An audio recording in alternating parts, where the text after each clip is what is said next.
Hello YouTube and welcome back to the channel. Today we're going to be going over my settings and tips and tricks on how to change your settings and just kind of give you an overall edge in your Rainbow Six Siege game. Because there's a lot of things that just you have to have on or off or whatever else to be able to win more. Honestly, there are certain settings that put you at disadvantages and certain things that put you at an advantage, and if you don't know about them, then you're that much more likely to lose.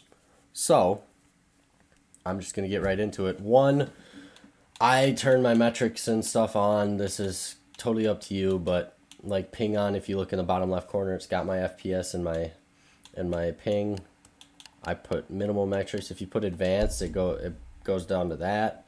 I just run minimal. Sometimes if I'm hitting like some kind of lag or whatever, it's easy to look down the bottom left corner, see what my frames are, see what my ping is.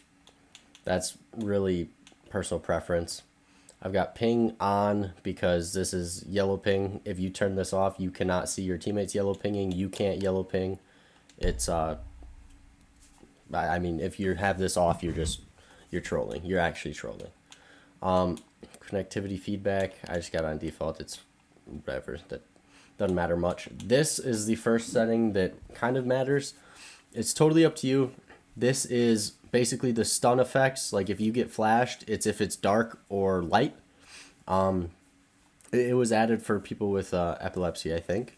But I don't know if it's still the case, but I know when it first came out, it was tested and the dark glare actually cleared up like slightly, like a millisecond or like a millisecond of a millisecond or something like that faster than the white glare.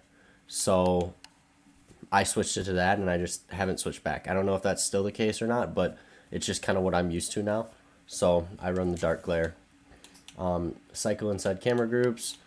This basically means that if you have this on, say you have a camera and a bulletproof, if you have this on and you're scrolling through your default cams, you get to the end, you go next, it brings you back to the first default cam and doesn't go to the bulletproof. You have to hit the D-pad to go to the bulletproof.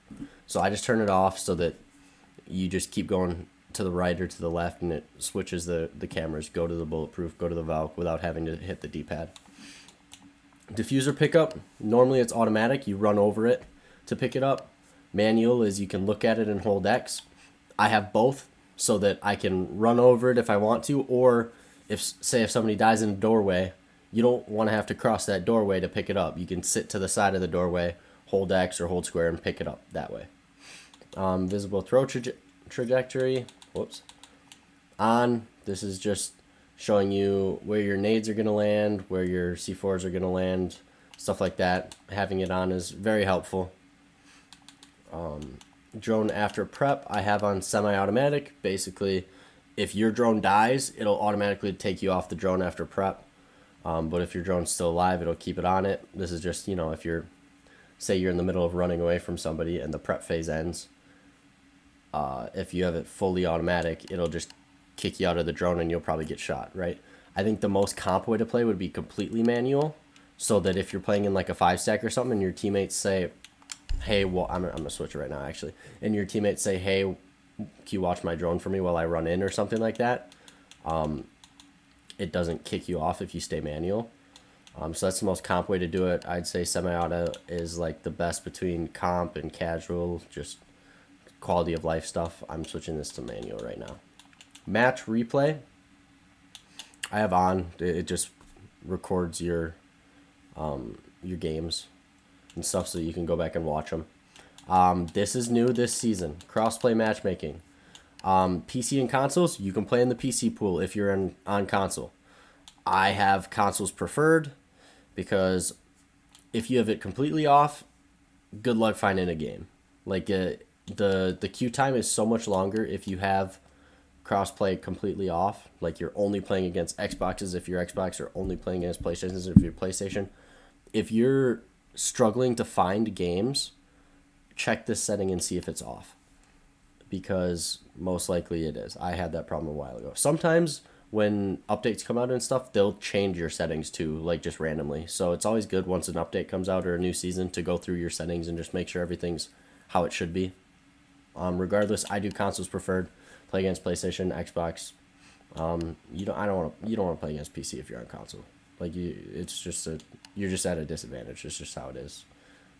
Keyboard and mouse is just way easier. HUD, I have it custom. I don't know what I really changed. I'm just gonna scroll through it. This is mostly personal preference. Yeah, I'm just gonna scroll through it because I don't really remember what I changed. Oh, teammates. A lot of times, if you see teammates through a wall and there's like a enemy in between you and your teammate, seeing that outline of your teammate might screw you up for half a second and get you killed. So I will sometimes turn these teammate outlines off and just leave like gamer tag and icons on or something. But recently I've been getting a lot of like TKs or damaging teammates because of that, so I turn it back on until I lock in and stop being a bum. But yeah, if you keep dying to seeing teammates through walls and having an enemy in between you, outlines is where you want to go. You want to turn that off. Everything else, don't care. Audio, I got English subtitles on, just because sometimes if you get used to the voice lines of people, you can kind of guess like what operator it is and stuff just by hearing stuff. Totally personal preference, really.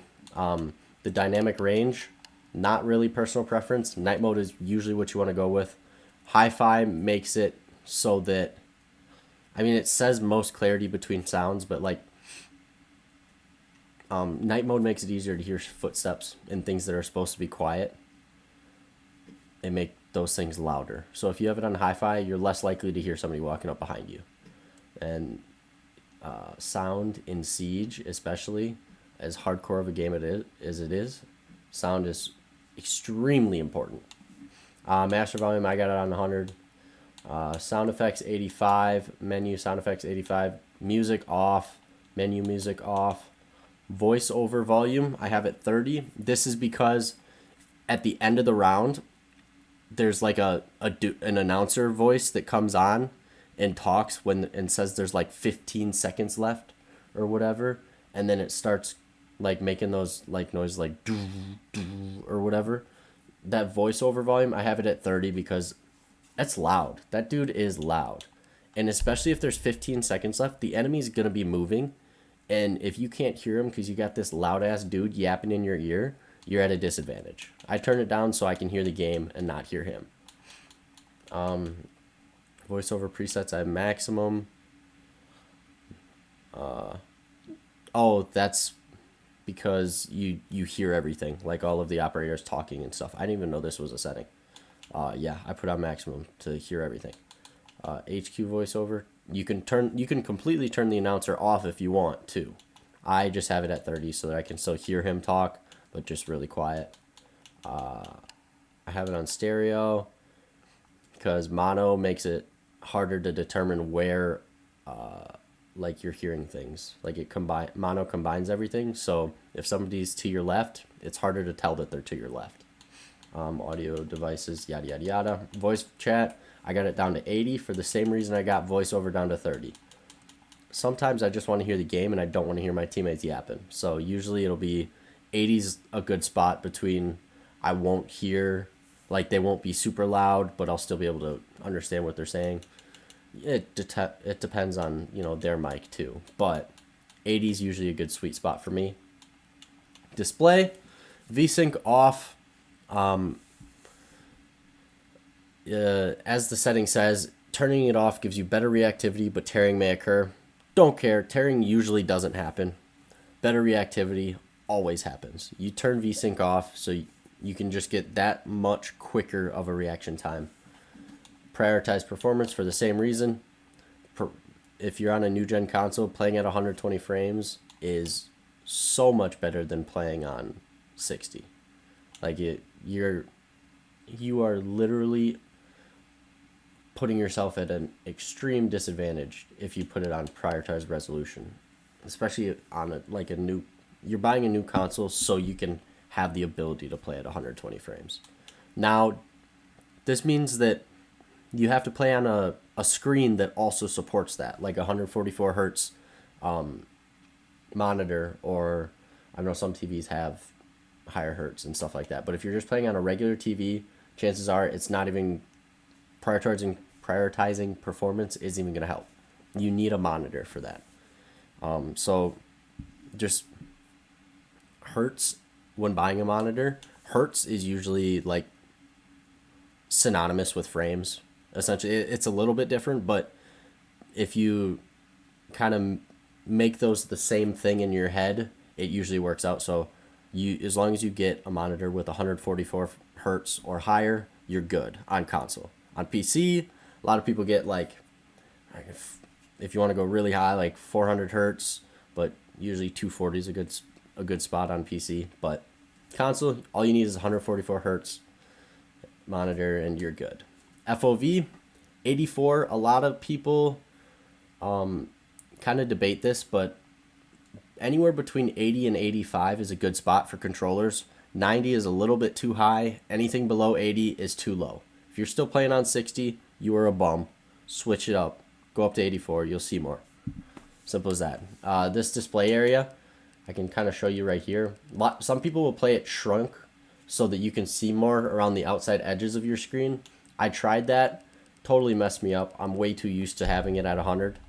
That's a little bit personal preference, but yeah, I play 100. Brightness, I have it on 70. A little bit brighter so that if there's dark rooms, dark corners people are sitting in, you can see them. Yeah, controls. Vibration disabled, another personal preference thing. On PlayStation, I played with it enabled, and it helped me with recoil a little bit. I switched to Xbox, and having it enabled just really messes with my aim. So I have it disabled on Xbox. That's personal preference, up to you. Gadget deployment, always run this on advanced. This is so that, like, say you have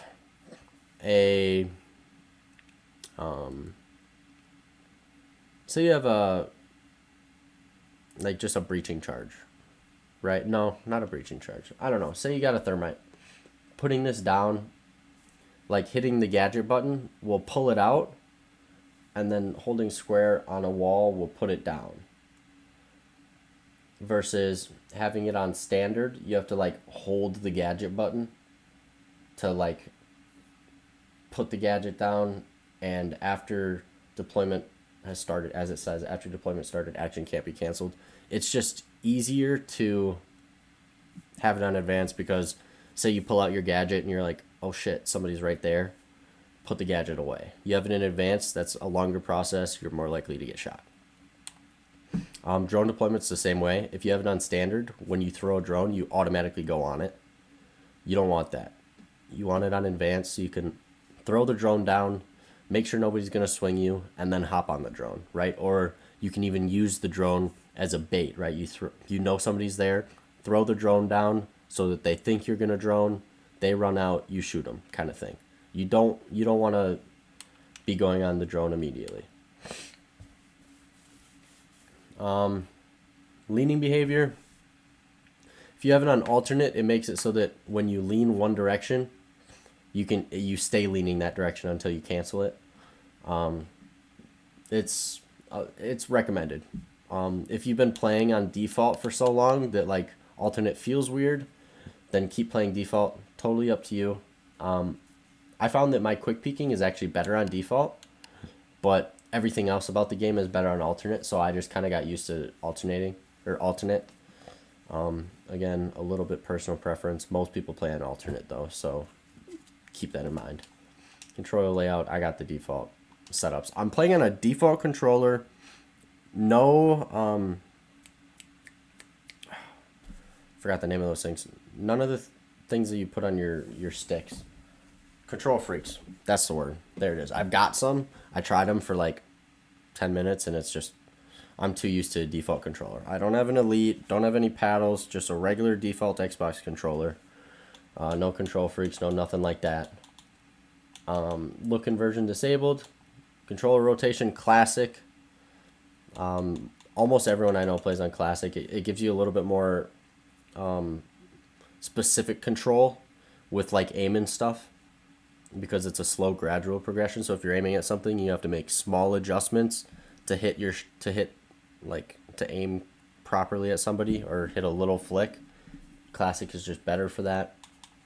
I run 30-75, 5.5 dead zone, no trigger dead zones, ADS 19, and then 24. The rest don't matter. I don't play Cali, don't play DMRs with 3.5, don't play 5 times. 1.0 and 2.5 are really the only ones that matter. I play on advanced. Sensitivity is another one of those things that's mostly personal preference. Although if you're playing like 20/20 or like 40/40, you're probably not playing it right. In general, you want horizontal to be a decent chunk bigger than your vertical, because if you get shot in the back, you want to be able to turn on them real quick, right? You don't want your horizontal to be slow. But again, mostly personal preference. Aim, hold. If you're playing toggle aim, you're a freak. Drone speed boost, totally personal preference. Advanced controller options. I don't know if they fixed this or not, but even when you have it disabled, when it first came out, it still affected your controller and your aim and stuff like that. So I would enable it, turn everything to 0, hit apply, and then disable it and hit apply, just to make sure everything's at 0. Siege has been around for 10 years and they still can't get their game right. So just be aware of glitches like that. Now, accessibility. I run custom. I run green. I know there's a lot of people who run like white or black, but a lot of times that'll blend in. Like if you're on coastline or something and you're looking outside and you got a white reticle, how are you going to know what you're aiming at? Like you're just blending in, So I run green mainly because of like the default red's good too, but a lot of times it blended in on like Villa or Theme Park or maps like that. So I run green just because there's no maps that green really blends in on. This is kind of personal preference, but you basically want to pick like a bright color that you're going to be able to see. I got the opacity at 85 just so it's a little bit lighter so I can still see people decently well, like through the reticle. Little personal preference there, but screen shake intensity turned off. This makes it so that thermite charge goes off right next to you, your screen doesn't shake. It's just a competitive advantage. If you're swinging somebody off of a breach charge and their screen's shaking and yours isn't, you're gonna win. Motion blur. This is super controversial, actually. Basically, motion blur is motion blur isn't the controversial one. I'm trolling. Right? Oh no, it is the controversial one. So basically, motion blur, if you get shot, the outside of your screen will kind of go like, the edges will get like fuzzy or faded, and that's how the game's always been until they added this setting like last season. But if you turn it off, the screen gets like red instead of fuzzy. A lot of people like keeping it on because the red really throws them off. I, for some reason, just like the red. The red's better for me. I don't know why. It just is. So I turn it off. Mostly personal preference. A lot of people love it on. I'm in the minority when it comes to this setting. Stun effects, that was also in general. I put dark glare. Your color, I've seen a lot of people say that they choose like the opponent's color to be blue and then your color to be whatever you want, just purely because it changes the color of gadgets too, specifically claymores. So if you want to be really sweaty, you can change this mid-game, right? And like say you're playing coastline, you make it so that the opponent's color is red because you can see, because coastline's a generally white and bluish map, so you change their stuff to red so it makes it easier to see the claymore colors, the claymore lasers, right? But if you're playing on a map like Theme Park or Villa, you can change the opposing team to blue because you can see the colors better because those maps are more red, right? That's super sweaty. But in general, I just have a default. I'm blue, they're red kind of thing. A lot of people say that if you make them blue, it makes it easier to see the claymores. Generally, it's kind of just what people say. I don't think it matters that much. I still see the claymores just fine when they're on red. So totally up to you. This stuff doesn't really matter. Voice chat to text off. I don't want to hear a robot talking every time text comes up. Chat assistance and hints off. I don't want hints. That's distracting. Chat scale 100. Chat background opacity transparent, just so you can see through it, right? That's it. Those are all of my settings. Hope you guys enjoyed. This settings video is like longer than some of my setup videos, but yeah, if you enjoyed, feel free to leave a like. Comment down below something you learned, a setting that you do differently than I do, just any kind of tips you can add to help other people that are watching the video, and subscribe for more. I should be coming out with another video on Thursday. I believe it's going to be a call out guide for Outback. And yeah, thank you guys for watching. I will see you guys next time. Bye.